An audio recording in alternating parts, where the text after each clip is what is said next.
Ridiculous pay gaps, multiple divas, and killing off characters when you don't like the actor. What happens behind the scenes of Grey's Anatomy is a lot more dramatic than what we see on screen. It's no secret that Patrick Dempsey and Isaiah Washington butted heads on the set of Grey's Anatomy. The competitive nature of their characters obviously extended off the screen, but in Season 3, their rivalry reached a breaking point. I like her. And you don't like me? No. Their most intense argument began while they were preparing to film a scene together. Dempsey was late, something that Washington claimed happened more than once. But once he arrived, Dempsey insisted that they continue waiting, as his on-screen love interest, Ellen Pompeo, also hadn't arrived yet. Not wanting to wait another minute, Washington flipped out. In a 2007 Larry King Live interview, he shared what went down with Dempsey, saying, "I said, I don't need Ellen, I can act. He became unhinged, sprayed spittle in my face. I'm asking him, why is he screaming at me? He just becomes irate." But as Washington argued back, things got out of hand. He added, "I said several bad words." There's no way you're going to treat me like the B word or P word or the F word.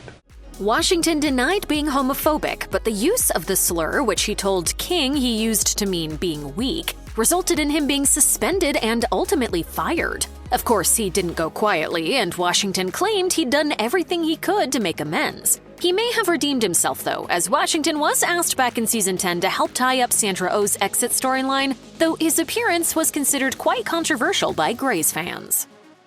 Isaiah Washington's firing wasn't the only consequence of his screaming match with Patrick Dempsey on the set of Grey's Anatomy. Their co-star T.R. Knight witnessed the fight and Washington's uses of the homophobic slur. Although Washington claimed it was in no way directed at Knight, this fight prompted Knight to publicly come out as gay a few months later. Knight said on The Ellen Show, "I could have just let it slide and not said anything, but it became important. It became important to make the statement." However, according to Knight, Grey's Anatomy showrunner Shonda Rhimes made the process difficult for him. He admitted to Entertainment Weekly, "I think she was concerned about having my statement come out so close to the initial event." Rhimes denied this and claimed she offered him nothing but support while promising that it wouldn't change Knight's character, George O'Malley. The situation may have been the cause of rising tensions behind the scenes, though. Knight left Grey's shortly after, departing at the end of Season 5 in a very shocking exit. It's George! John Doe is George! And he was perhaps not on the best terms with Rhimes when he did so, cryptically telling EW that communication on set became a major issue, saying, "My 5-year experience proved to me that I could not trust any answer that was given about George, and with respect, I'm going to leave it at that." Katherine Heigl's name has been front and center in more than one behind-the-scenes drama on Grey's Anatomy. The first major one came in 2007 when she called out Isaiah Washington for his use of the F-slur. The pair feuded as she defended her friend and co-star T.R. Knight. Heigl spoke to Access Hollywood about the incident, saying of Washington, "I'm going to be really honest right now. He needs to just not speak in public. That did not need to be said. I'm not okay with it." Heigl stressed that she'd go to the end of the earth to defend her close friend and was horrified when Washington said the slur in a cast interview, while denying that he'd used it on set. But despite speaking out on Knight's behalf, Heigl said she thought the matter should be dealt with within the walls of the Grey's Anatomy studio. Of Washington's use of the slur again in an attempt to defend himself, she said, "Drawing attention to it and saying the word again is just unnecessary." Although this all went down in 2007, Washington reignited the decade-old feud on Twitter in 2020. Alongside a picture of Heigl, he wrote, "This woman once proclaimed that I should never be allowed to speak publicly again. The world agreed with her proclamation back then and protested for my job and my head in 65 languages." Seemingly saying what he wished he had said back then, Washington added, "I'll never stop exercising my free speech." Katherine Heigl won her first and only Emmy Award for Outstanding Supporting Actress in a Drama Series in 2007.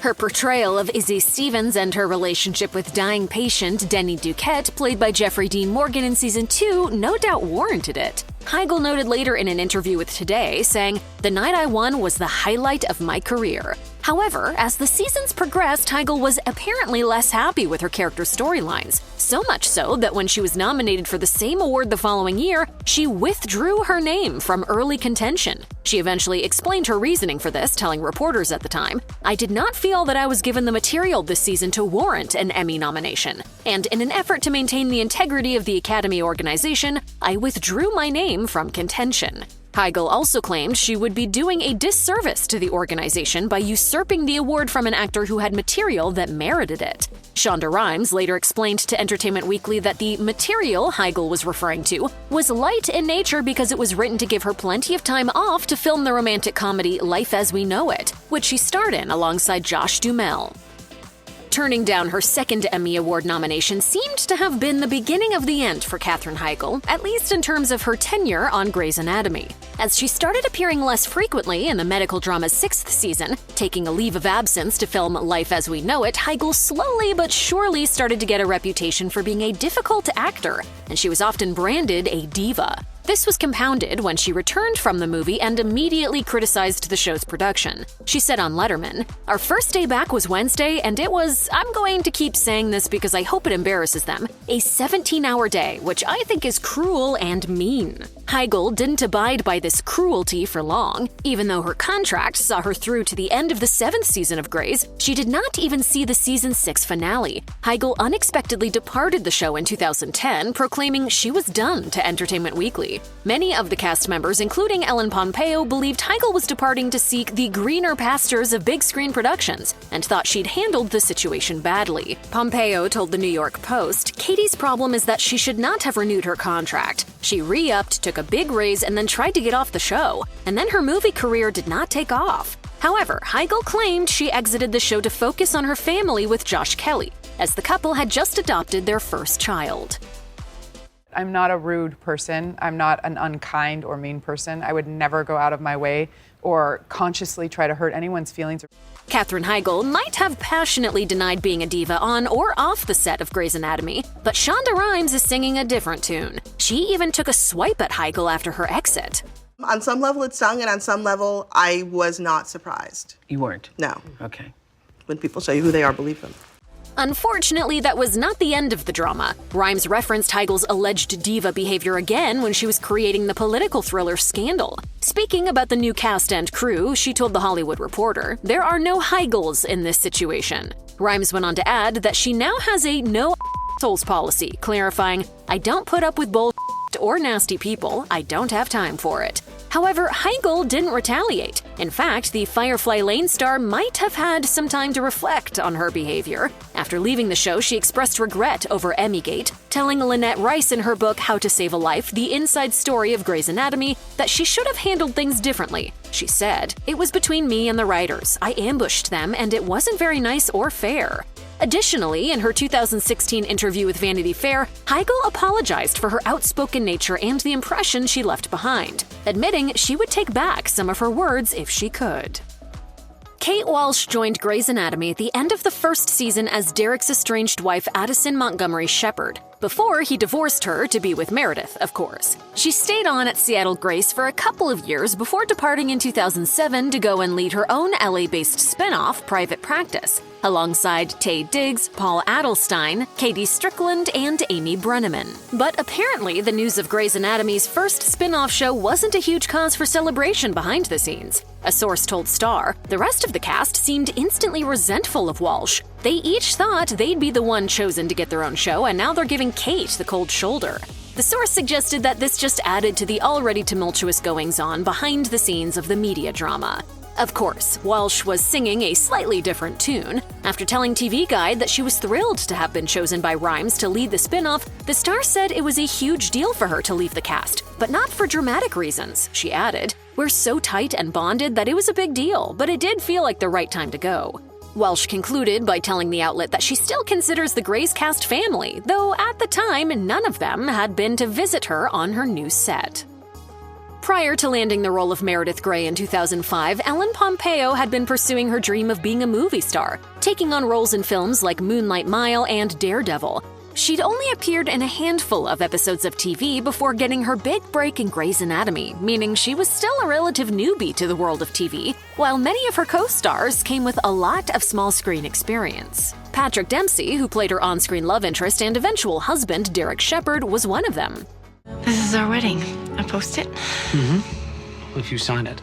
Coming to ABC with his own television-based pay, Dempsey was paid significantly more than Pompeo, twice as much for the first 3 years, she would later find out. Pompeo tried to renegotiate her salary after her initial 3-year contract ended, but Dempsey was often used as leverage against her. Pompeo revealed to The Hollywood Reporter that execs said, "We don't need you, we have Patrick," which they did for years.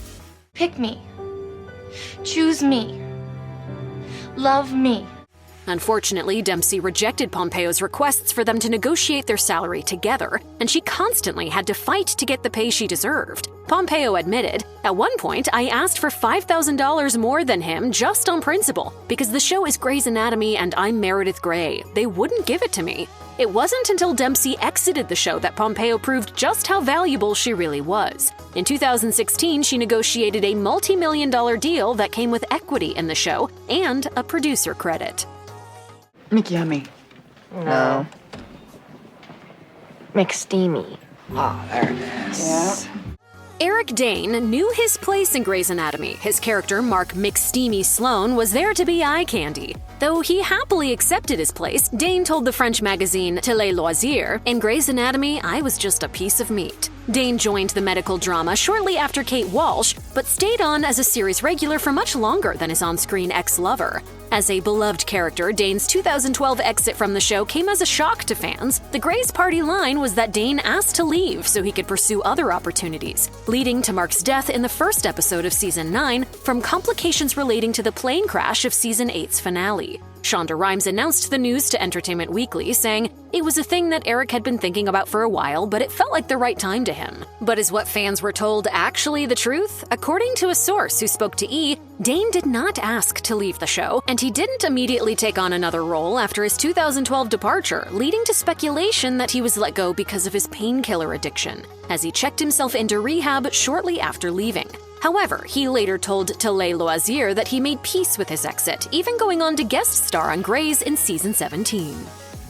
Just 2 seasons after viewers said goodbye to McSteamy, his on-screen bestie McDreamy also made his exit. Shonda Rhimes was very open about her decision to kill off Derek Shepherd in Season 11. While she contemplated having him leave Meredith, she decided his death would be best for the show. Rhimes explained to People, "As painful as it was for me as a storyteller, the only way to preserve what felt true to me is that Derek was going to die in order for that love to remain honest." But why did Derek have to go at all? McDreamy actor Patrick Dempsey was contracted through to the end of Season 12. So why did Rhimes pull the plug on the character all of a sudden? According to Page 6, there was a lot more drama going on behind the scenes of Grey's Anatomy than viewers knew.